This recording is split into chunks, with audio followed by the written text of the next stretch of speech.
ঢালাওভাবে মাদ্রাসার ছাত্রদেরকে জঙ্গি হিসেবে চিত্রিত করা, দাড়ি টুপি থাকলে বিশ্ববিদ্যালয়ের ছাত্রদেরকে হলে শিবির বলে নির্যাতন করা, এইটা কিন্তু আমরা কোনোভাবেই আর অ্যালাউ করবো না।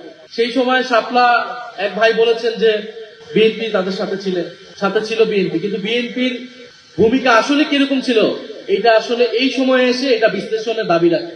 হেফাজতের তাণ্ডব বলে প্রচার করা হয়েছে, যারা ভিকটিম তাদেরকে অপরাধী হিসেবে প্রচার করা হয়েছিল, তাদেরকে সন্ত্রাসী হিসেবে প্রচার করা হয়েছিল। এবং এটাও আসলে 13 সালে হুট করে হয়েছে এরকম না। বাংলাদেশে ওয়ার অন টেরর প্রজেক্টের সময় থেকেই এই দেশের দাড়ি টুপি মাদ্রাসা আলেম ওলামাকেই এক ধরনের জঙ্গি হিসেবে চিত্রিত করার প্রবণতা আমাদের মিডিয়া সহ নানান জায়গায় আমরা দেখেছি। এবং দক্ষিণ এশিয়ায় এর সাথে আরো যুক্ত হয়েছে হিন্দুত্ববাদ। ফলে আমাদের স্বাভাবিকভাবে সাধারণ মুসলমান অনেকেই দাড়ি রাখেন, অনেকেই রাখেন না। আমাদের আলেম ওলামা মাদ্রাসা ছাত্র তাদেরকে আদারাইজ করে ফেলা, তাদেরকে সমাজ থেকে বিচ্ছিন্ন করে ফেলা, যেন বা তারা সমাজের ভিতরে অন্য একটা সেগমেন্টের লোক, কিন্তু তারা তো আমাদের সমাজেরই অংশ, আমাদের ভাই বন্ধু, আমাদের আত্মীয় স্বজনরাই তো মাদ্রাসায় পড়ে। আমরা কেউ স্কুল কলেজে পড়েছি, আমার ভাই বোনেরা কেউ মাদ্রাসায় পড়েছি। ফলে এই যে তাদেরকে আলাদা করে দেওয়ার একটা রাজনীতি, সমাজকে বিভাজিত করে দেওয়া হয়েছে এই রাজনীতির মাধ্যমে, এটার একটা রূপ আমরা দেখেছি 13 সালে শাপলা এবং শাহবাগের মধ্যে। এবং এর ফায়দা নেওয়ার চেষ্টা করেছে সেই সময় ফ্যাসিস্ট সরকার, শেখ হাসিনার সরকার। আমার ব্যক্তিগত মত হচ্ছে রাজনৈতিক লড়াই এর দায়িত্ব আসলে রাজনৈতিক দলগুলোর। সেই সময় শাপলা এক ভাই বলেছেন যে বিএনপি তাদের সাথে ছিলেন, হেফাজতের সাথে ছিলেন, অবশ্যই সাথে ছিল বিএনপি, কিন্তু বিএনপির ভূমিকা আসলে কিরকম ছিল এটা আসলে এই সময়ে এসে এটা বিশ্লেষণের দাবি রাখে। দেশের জনগণের একটা বড় অংশ যখন বিপদগ্রস্ত, এরকম একটা রাজনৈতিক হত্যাকাণ্ড হচ্ছে, রাজনৈতিক দল হিসেবে, বিরোধী দল হিসেবে বিএনপির উচিত ছিল সেই আন্দোলনের নেতৃত্ব নেওয়া, আরো বোল্ড ভূমিকা রাখা। আমরা বিভিন্ন সময় দেখি মাদ্রাসার ছাত্রদের, আলেম ওলামাদেরকে রাজনৈতিকভাবে ব্যবহার করা হয়।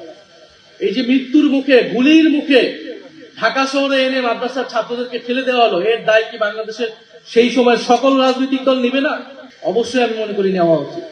অবশ্যই ফ্যাসিস্ট সরকার, তার যৌথ বাহিনী, তার পুলিশ বাহিনীর এটার দায়, কিন্তু আমাদের রাজনৈতিক দলগুলার যদি আরো রাজনৈতিক ভূমিকা থাকতো, সক্রিয় ভূমিকা থাকতো, তাহলে হয়তো এই ধরনের হত্যাকাণ্ড আমরা এড়াতে পারতাম।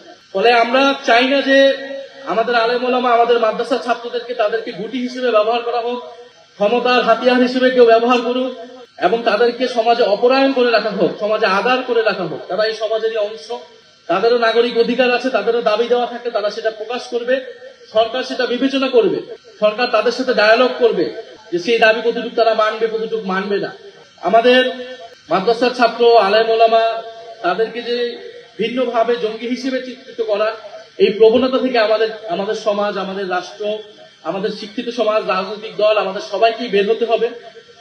এবং আমি সংসদের শেষ বক্তব্য বলেছি, এই দেশের জঙ্গিবাদের উপাদান থাকতে পারে, জঙ্গি প্রবণতা যদি থাকে সেটাকে সঠিকভাবে চিহ্নিত করে সেটাকে আইনের ভিত্তিতে সমাধান করা উচিত। কিন্তু ঢালাওভাবে মাদ্রাসার ছাত্রদেরকে জঙ্গি হিসেবে চিত্রিত করা, দাড়ি টুপি থাকলে বিশ্ববিদ্যালয়ের ছাত্রদেরকে হলে শিবির বলে নির্যাতন করা, এইটা কিন্তু আমরা কোনোভাবেই আর অ্যালাউ করবো না। এবং এই রাজনীতি শেখ হাসিনা সরকার করেছিল, এই রাজনীতি যাতে এই সরকার না করে আমরা সরকারের প্রতি সেই আহ্বান জানাচ্ছি। আমাদের যে ধর্মপ্রাণ মুসলমান, আমাদের আলেম ওলামা, তাদেরকে স্বীকৃতি দিতে হবে। তাদের এই দেশের রাজনীতি, এই দেশের ইতিহাসে তাদের ব্যাপক ভূমিকা আছে। সেই ব্রিটিশ বিরোধী আন্দোলন থেকে আমাদের মহান মুক্তিযুদ্ধে এবং 2024-এর গণ অভ্যুত্থানে আলেম ওলামা এবং মাদ্রাসা ছাত্রদের ব্যাপক ভূমিকা রয়েছে। এদেশের যত গণ আন্দোলন হয়েছে, জাতীয় আন্দোলন হয়েছে, মুক্তির লড়াই হয়েছে, এদেশের আলেম ওলামা এবং মাদ্রাসা ছাত্রদের ভূমিকা রয়েছে। সেই ভূমিকাকে আমাদের জাতীয় ইতিহাসে যথাযথভাবে মূল্যায়ন করতে হবে, স্বীকৃতি দিতে হবে। আমরা জাতীয় নাগরিক পার্টি সেই স্বীকৃতি দেই, সেই লড়াইকে, সেই তাদের ইতিহাসকে আমরা ধারণ করি, আমরা আমাদের দেশের জাতীয় ইতিহাসের অংশ মনে করি। আমরা মনে করি যে আমাদের জাতীয় পর্যায়েও আলেম ওলামাদের